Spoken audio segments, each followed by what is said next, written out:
a really cool conversation in Q&A yesterday that's popped up a lot for us around...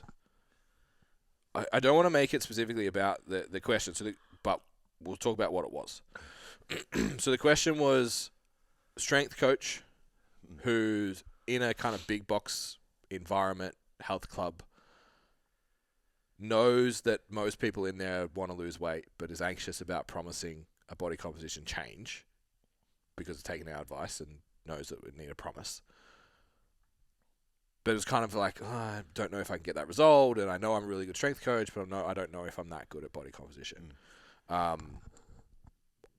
came to my mind of like the way I see personal training from like 100 foot up in a health club.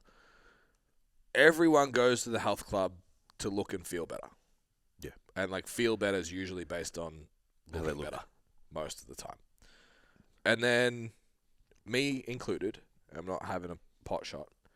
Personal trainers can just be a little bit self-righteous with their training modalities. Yeah. My system's better than yours. CrossFit's better than powerlifting. It's better than bodybuilding. It's better than whatever. There's all this like fucking Absolutely. ego pushed around everywhere that my training modality is better. Yeah. The client just wants to fucking look better. Yes. So they come in, they meet a personal trainer who becomes a person of influence, and they influence that person to pursue the training modality that they probably have a bias to, more times than not. So the mums that we trained didn't come in and be like, I want to be a bodybuilder. Yeah. They came in and they were like, I want to train better. I want to look better. I want to feel stronger. And we were like, well, if you train like the best body composition people in the world, you probably improve your body composition the fastest. Yeah. So we're going to do that. I got into strength and I was biased towards that. So it's like, cool, we're still going to pursue fat loss, but we're also going to lean into being really strong and technical, and you'll get all these wins from adding weight to the bar and stuff. Do you agree with that? Yeah. That's really what Yeah, absolutely. a place with 20 trainers is? Yeah, the how you train people is somewhat of an extension of yourself until you have the self-awareness to go, who's the person in front of me, what's the best for them? So yeah, absolutely. Even then, I feel like it's just an adaptation of your favorite thing, though. Of course it is. Like if you're a power strength coach, you just like, and they're like, oh, I don't really like barbell lifts. You still train them for strength. You just don't use a barbell. There's still a bit of flavour there. Yeah.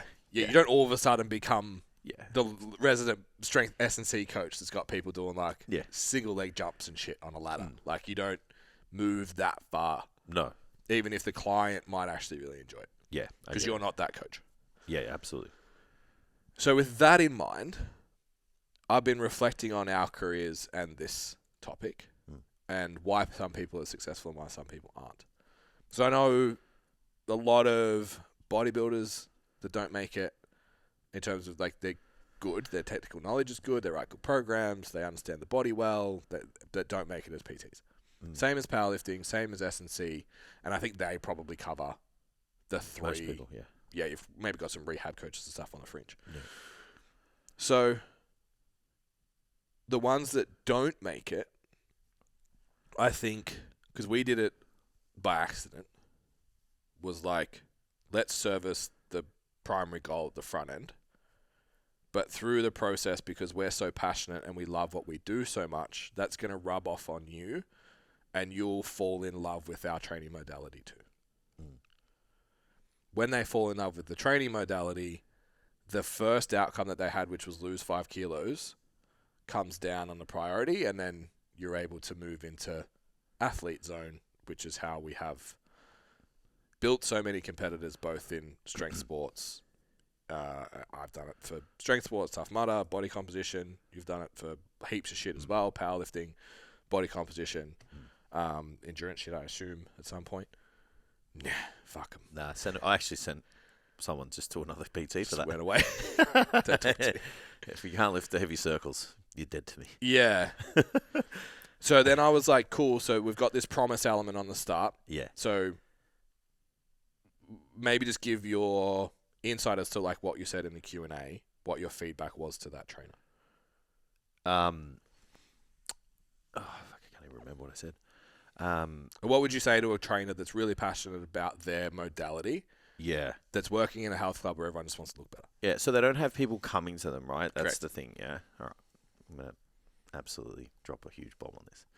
So I put a post out yesterday saying before people came to me, I was creating the people that I wanted. And that's the thing that we speak about a lot with the outside looking in. It's like, we've got this book of clientele. Everybody's like, can't wait to have better clients. Can't wait for this. You guys have all of these, people that are really locked in and dedicated and all that. The reason why we do is because we looked at everybody and was like, I have a system and a higher level of standards that I'm going to hold you to, and I'm going to relentlessly show you how to execute it. Mm-hmm. And what that did was created a bunch of people who were what other people would have looked at them and said had no chance and had no shot, and turned them into people who were like, I wish I could look like them. Yep. So what that did is it showed everyone else in the gym that that's what could be done because they saw the journey. And then what it also did is saw people who were then at that part of the journey and were like, I want to go to the next step. And you're the person for them. So you've got people at the start that you created, and then you've got people here, which other people come in on the journey and pay attention on and go, cool, So everybody wants this person. Yeah. It's like when I first walked into the dealership to buy my first car, the first Mercedes. If the guy came out to me and was like, I only sell AMGs. Yeah. And I'm like, well, I'm fucking done. Yeah. So I walk out, right? But what did he do? He sold me a sports car that was within my budget. Yeah. What did I do? I used it. I came back and I bought an AMG. Yeah. Right? So we're those people. We're like, I'm going to create this person, and then I'm going to show the people that I can do it. Yeah. And then I'm going to attract a bunch of people that are already here. Yep. But nobody wants to do that. Mm-hmm. And I'm like, well, I'm sorry. A high caliber person, someone down the road that you want to niche down to, they're looking for proof. Yep. Right? There's not many people that aren't looking for proof. Like there's maybe a couple you can, if you can sell the legs off a chair, sure, you can talk your way into it, but you'll get caught out. And I've seen it literally firsthand. But As a client. I've seen it firsthand as other coaches. Like you can talk the talk, and then it's like a couple months in, it's like, where's the fucking results, bro? Yeah. So you need the social proof. Yep. So people just like the idea of niching down, and they like the idea of like having a book of these clients, and they want this promised land, but it's like you haven't thought about what it's going to take to get there. Yeah. And what it is you've got to hold yourself to a high level of standard and lead from the front. Mm-hmm. So it's like, what are you doing with your own training? Because like you got no proof. Yep. So you got to lead. You got to show people that you live the lifestyle. And then what people do you currently have that you could turn into who you want and to attract? And then you just market the fuck out of it. Yeah. So I think, we're just missing the messaging a little bit. Like missing, a lot of people just want that outcome, don't want to do what it takes to get there. Yeah. So we've got just to layer on top of that, because I think, like you said, people think that our client books just look the way that they do. Yeah. Because of the coaches we are, the experience, or whatever. That's 6 people in the photo shoot tomorrow. Yep. We've got a couple coming in from Perth. I sent through the photos during the week. Yeah, amazing. Insane transformations. Ridiculous. The people that you would have looked at and just went like, they don't go to the gym. Yeah. But the before photo? Yeah. Yeah. Just 13 months ago. Yeah. Now they're flying from Perth to Melbourne to be in a photo shoot. Yeah. And lift weights in front of a camera. And you'll go, oh, Ben's so lucky. He's got 6 people going to a photo shoot. I want better clients. They weren't photo shoot clients. Yeah. They were lifestyle that wanted to go overseas and improve their overall health and look better and feel more confident and improve their body composition. Yeah. Now they do time dedicated cuts. My clients message me like, hey, can we like fucking play with this leading into the photo shoot? I've dropped my carbs to this. What do you think? I'm like, fucking, you guys are bodybuilders now. It's wild. I've got one that, granted, did like hit the platform just before they started training with me. High squats, no pause, poor technique, body composition, had it, but it wasn't there. Turned into a national athlete within a year. I didn't get the national athlete approach me. I was like, hey, you have this. Do you want to pursue it? Yeah. Yes. Cool. I've got a girl who leaving was still at a group gym. Was like, I'm not really getting results. I'm frustrated. I want to go to the gym because I've seen a lot of the results that you get with your girls, and I want help, but I'm really scared of like, go in the gym. I'm not going to like squat in front of the mirror and stuff. Like, I'm fucking terrified. I'm like, okay, so if we start with a machine-based program, 3-4 days a week, how do you feel about that? Yep, cool. We're just going to eat well. Then we introduced macros. Then we introduced the barbell. Then we introduced a lift off, and she's going to compete for the 3rd or 4th time at the end of this year. And she's coming from Sydney for the photo shoot tomorrow. Yeah. With abs and quad separation. Yeah. Like, this is, again, like, I wouldn't take someone from BFT. I'm a strength coach. Yeah. Like, her friend is now coming to the photo shoot who watched her and was like, I want to do that. Cool. Train him like a bodybuilder for 6 months. Coming to the shoot. And then he's going to do a powerlifting. We've just transitioned to the barbell now. And everyone at the end of the year will go, fuck, Ben's got 8 powerlifters competing. Yeah. Where did they come from? Yeah. So I'm still doing that now online. Yeah. So it's not like I signed a girl up during the week who's a fucking weapon before me. Like, yes, I get people that walk in that are incredible athletes. You don't get those people, but they have no trust in you. Yeah. If you haven't done it in the past. She signed up because of the one that didn't have good lifting technique that made nationals that now's in incredible shape and was like, I've seen that and I want what you do. Absolutely. Yeah. And that doesn't happen unless you look at someone and go, I'm going to like hold you to these standards and get you there. Yeah. And it's like, how many of these coaches who aren't happy with who they're working with are prepared to do that? You know, how many results do they have? Like, you know, it's like, lay it out. How long you been in the industry for? Tell me where your portfolio is. Show it to me. Yeah. Have you got 6? It's like, what? So you get 1 result a year?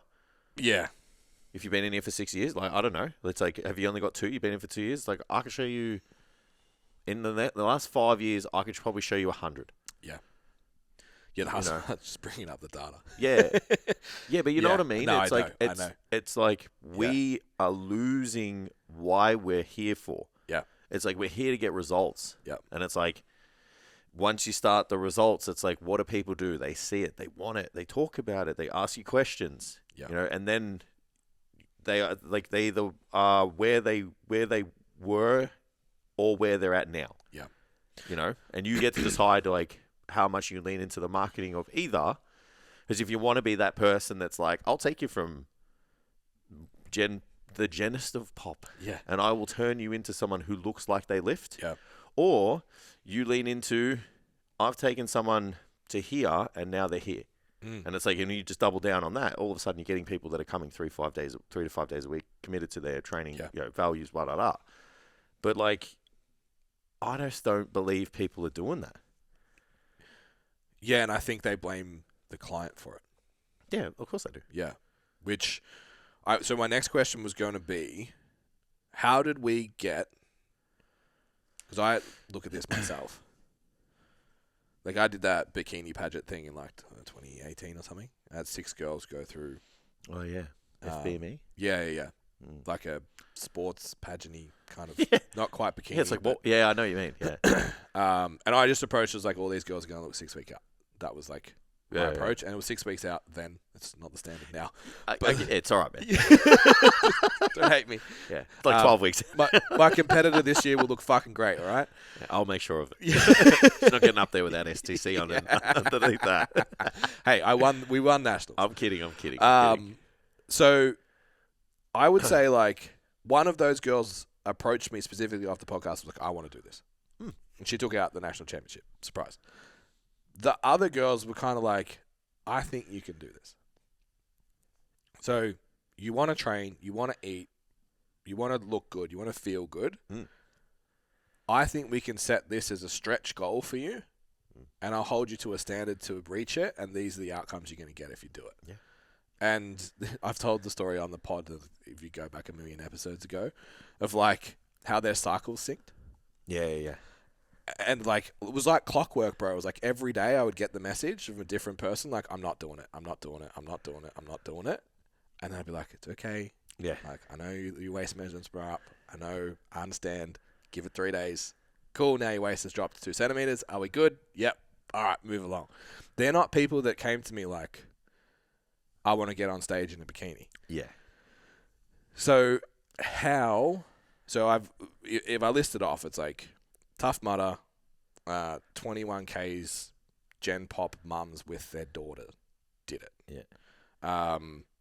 We ran boxing groups and like had genist of pops and we were like doing like head feints and shit. yeah. It's like if you hit at the right time and you twist your hand, Yeah. you cut their cheek, and they were like, "Whoa, Yeah. this is the best." Yeah, they loved it. We trained them how we were training boxing wise, powerlifting from in the gym, testing through to national level athletes and competitors, bodybuilders, like physique athletes, they say. Yeah, photo shoots into contest prep. Yep, done it. Yeah. What else have I done? I think that's kind of it that I've driven.